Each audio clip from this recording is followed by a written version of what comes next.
Heiso, there's a mountain town in Japan where 5,000 liters of near-boiling sulfur water pour through wooden channels every single minute, right in the middle of the street, and the whole place smells like eggs and steam. Kusatsu Onsen keeps winning Japan's #1 hot spring ranking, and most visitors from overseas have never heard of it, which is a shame because 3 days here will change how you think about the entire country. I built out a full 3-day route for this trip and dropped it into a template links in the description if you want it. Kusatsu works year-round, summer hiking on the volcano, winter skiing above the town, spring and autumn for mild days and colored foliage along the thermal streams. Day 1 is about understanding why this town exists. You start at the steaming wooden chutes that feed every bathhouse, watch people cool scalding water with wooden paddles, then get in the water yourself. The Yubatake is a wooden chute system sitting dead center in town, channeling 70-degree sulfur water to every bathhouse and ryokan around it. 5,000 liters a minute flow through those troughs. Kusatsu has Japan's largest natural hot spring output, and this is the distribution hub that makes the whole town possible. The sulfur sediment that collects in the channels gets scraped out and sold as bath salts called yunohana, which is a charmingly practical side hustle. Grab the free foot bath right next to the troughs. The water is genuinely hot, and it's the quickest way to understand what Kusatsu is about before you commit to a full soak.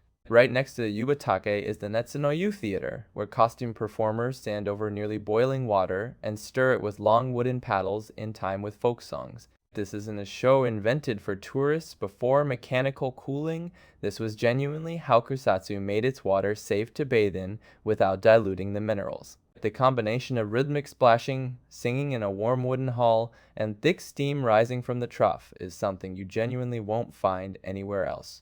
Book ahead if you can, especially on weekends, and show up 20 minutes early because the theater is small and back row seats partially block the view. Taki-no-yu is where you actually get in the water, a public bathhouse with tiered wooden tubs that climb from comfortably warm to what can only be called character building. The awasyo pools run from about 38 to 46 degrees, all fed by undiluted acidic sulfur water from the Naikawa source. No recirculation, no dilution. The water has a faintly milky quality. The wooden tubs creak, and your skin will feel noticeably different afterward. Smooth it, or at least very exfoliated. Leave your jewelry behind, especially silver. The acid will tarnish it fast, and if you have sensitive skin, keep the first soak to about 10 minutes. Day 2 goes from the valley floor to the volcano above it. You'll walk through geothermal meadows in the morning, then take a bus up to an active crater lake in the afternoon. 10 minutes from the Yubatake, Sainokawara Park opens into a riverside valley where hot water literally bubbles up through the earth and runs in warm streams toward a cold mountain river. The name means roughly riverbed of the afterlife, and there are small Jizo statues tucked alongside the thermal streams. This landscape has carried spiritual weight for centuries. Walk the upper trails past the bubbling sources and a hot waterfall with a free foot bath before heading to the Roden Bureau, one of Japan's largest outdoor baths, seating about 100 people per side. Arrive and the bathhouse opens and you'll have the outdoor pool nearly to yourself. The trails are quiet and the early morning light through the steam is worth the early start. Everything you've been soaking in comes from Mount Kusatsu-Shirane, a 2,100-meter active volcano whose crater lake, Yugama, is an almost synthetic emerald green because the water is pH 1. The lake is ringed by bare volcanic rock with yellow sulfur rafts floating on the surface.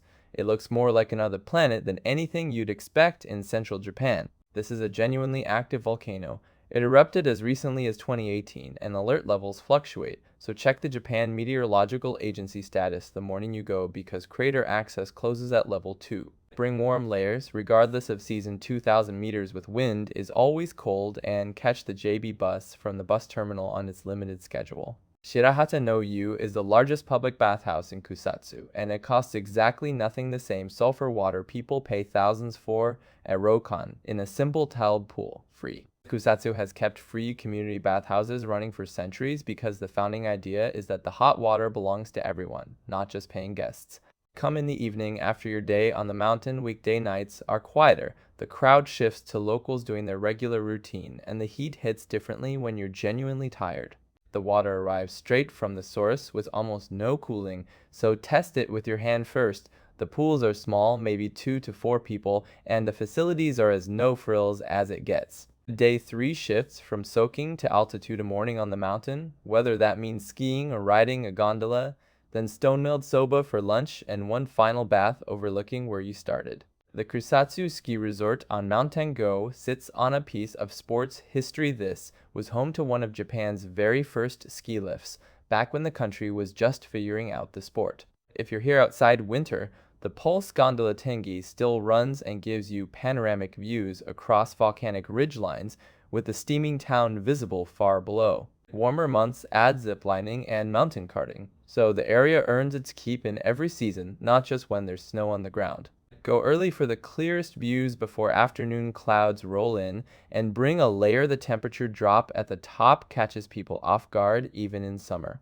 3 minutes from the Yubatake, Mikuniya is stone grinding its own buckwheat, the old way slower, more aromatic, and increasingly rare in a country where most shops have switched to machines. The signature Mikuni Sukeju soba gives you 4 different dipping broths alongside 2.5 servings of noodles, which turns a simple lunch into a proper tasting. They also do seared Akagi Wagyu meat sushi out of their in-house bistro, which is not something most soba shops bother with at it as a side if it's available.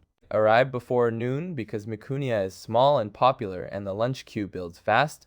Coming at 11 gives you the calmest shot at a table.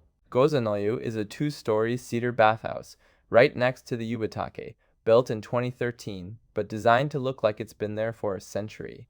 2 baths, 1 stone, 1 wooden, fed by different thermal sources from the Yubatake, and the genders switch daily, so you might get either material depending on when you visit. The second floor tatami room overlooks the steaming water field below, and it's one of the few quiet public spaces in town where you can just sit and take it all in. This is the last soak of the trip, right where you started 3 days ago.